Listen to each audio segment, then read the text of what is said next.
So I guess it's time for some new content for the Putters Magoo channel. It's been almost a year. How am I doing as a YouTuber? Rate me in the comments. Anyway, what are we working on here today?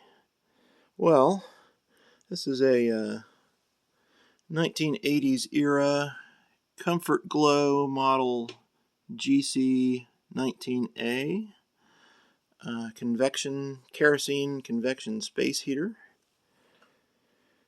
And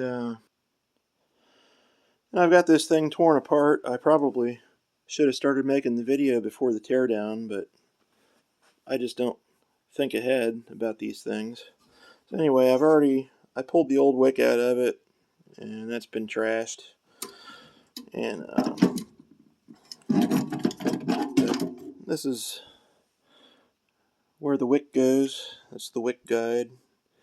And normally that would be filled with kerosene down in there. There is still a bit left in the tank that I'm going to have to deal with. So that's that. I broke this thing down into parts that are washable and parts that are not washable. And I've already washed these up. This is the top cap. This plate here screws down around the wick guide unit to hold it down. That's the mica window. That's the battery compartment cover. This over here is the burner unit with catalytic combustor. And I made the executive decision to not tear that apart. I don't see any practical reason to tear that apart. I think it'll work fine. It's got a lot of hours on it, but I just don't feel like tearing that all down and trying to put it all back together again. And this we're not going to wash because we got this little guy. And that doesn't really matter. We're not going to wash the handle. But over here we've washed the, this is the pan that the whole thing sits on to catch any spilled kerosene. And then that's the housing around the burner unit. I just washed that. And that's one of the safety cages that attaches around that. The other one I haven't washed yet. So the story with this heater is it was purchased in the 80s, and it was used to heat a craft shop for a few years. But then it went through a really bad flood in about 1988, 89. Full submersion, fully submerged in just the dirtiest, muddiest water you've ever seen in your life. And somehow my grandfather got the thing cleaned up to where it would burn again, and it was used heavily throughout the 1990s as supplemental heat in the basement of my grandparents' house. So it's very high hours. And then it was put into storage for a few years. I pulled it out in, I think it was 2005, and kind of resurrected it without doing any maintenance on it or anything for emergency heat. And at the time, so it had never been, my grandfather always bought the K1 kerosene from the local filling station, but it never had red dye in it back then. And so in 2005, I didn't know anything. I just went down to the local Exxon station and asked for kerosene. They directed me to the kerosene pump. And here, sometime when it had been stored, I guess the government decided that kerosene destined for heating applications needs to be dyed red. I don't know all the details on that. I think it had to do something with, I think President Clinton had something to do with that. Don't quote me on that. I have no idea. What do I know? I know nothing. What do I know?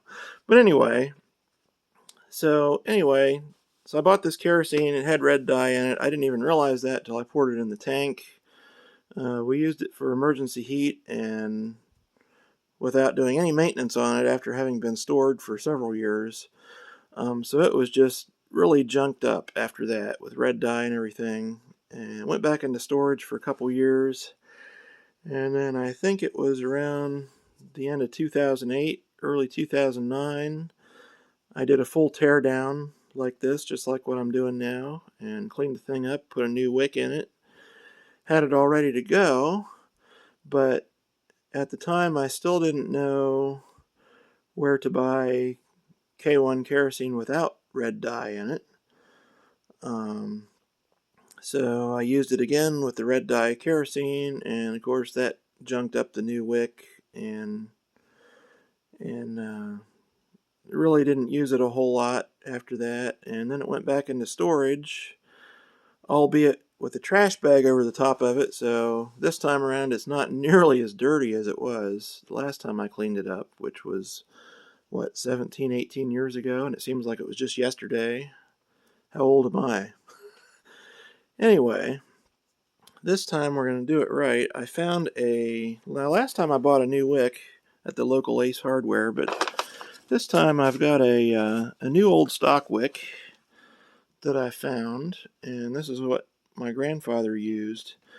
This is all fiberglass, whereas normally these kerosene heater wicks are cotton on the bottom, the part that's down in the kerosene, and that can lead to issues if you have impure kerosene that might be contaminated with a little bit of water or something. The water can get absorbed up into the cotton, and then it stops the flow of the kerosene up to the top of the wick, which the top of the wick is typically fiberglass. But these are completely fiberglass, even the part that hangs down in the kerosene. And that's what my grandfather always swore by. So I'm going to use that one this time around. It's old, but it's new, and I don't know if I'll ever be able to find another one like it. So we're going to try to use good fuel this time, and hopefully make that wick last as long as we can. And to start out with, we're going to use this clean heat stuff from Lowe's. I'm going to use that to flush out the tank, because the tank, it still has the old 17-year-old red dye kerosene in it.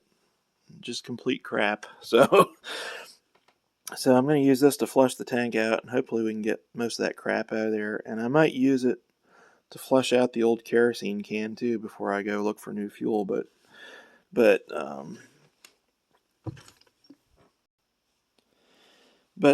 this stuff is just obscenely expensive at Lowe's anyway. I mean, this was like almost $30 for, what is this, 2.5 gallons. So I'm hoping to find a relatively clean alternative that's a bit cheaper. I'm absolutely not ever going to put red dye kerosene in this again, because I mean, you can see the dye actually comes out as it burns. You can see it just gets all over everything, and it junks up your wick, and it just causes all kinds of problems. So hopefully I can find a good source of I guess what they call fuel grade K1 kerosene, which does not have the red dye in it, but it is taxed as a motor fuel. So that's the catch-22 there. But still, it's got to be cheaper than this stuff. Although this stuff is supposed to be super pure and burn like super clean without any smell or anything. So it's a trade-off. But anyway, so that's where we're at. So I need to finish washing that other cage, and at that point I'll have everything washed. Then I'm going to wash in water. And then I guess we'll work on cleaning the old crap kerosene out of this thing, and cleaning all this stuff up the best we can without water. And we'll check back in after that.